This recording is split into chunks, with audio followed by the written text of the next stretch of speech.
এখানে আমি অর্ধেক আপেল কুচি নিয়েছি, একটা কলা কুচি নিয়েছি, আর আনারের 4 ভাগের 1 ভাগ নিয়েছি। আর এখানে আছে টক দই, এখানে আছে সাদা তিল, আর এখানে আছে কিশমিশ। এখন এই সবগুলি উপকরণ দিয়ে আমি একটা নাস্তার মতো বানাবো। যাদের ডায়াবেটিস আছে বা যারা ওয়েট লস করতে চান, ওজন কমাতে চান, তারা এটা খেতে পারেন। তবে যে ফলটা পছন্দ করেন সেই হিসাবে ফল নেবেন। আমি যা পছন্দ করি বা যতটুকু খেতে পারবো আমি ওই হিসাবে বানাবো। আমি টক দই নিলাম 2 চামচ, এখানে 1 চামচ সাদা তিল,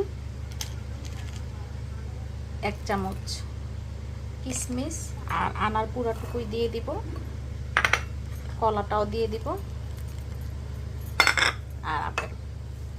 এগুলো এখন সবগুলো আমি ভালো করে মিক্স করে নিব টক দইয়ের সাথে।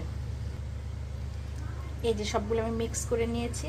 ইচ্ছে করলে আরেকটু টক দই দেওয়া যায়, আরও আধা চামচ দিয়ে দিলাম, তাহলে বেশি টক হয়ে যাবে। এখানে কোনো আর কিছু মিশাবো না। আলহামদুলিল্লাহ, আসলে ফল সবসময় একঘেয়েমি খেতে ভালো লাগে না, তার জন্য মাঝে মধ্যে একটু অন্যরকম করে প্রসেসিং করে খেলে ভালো লাগে।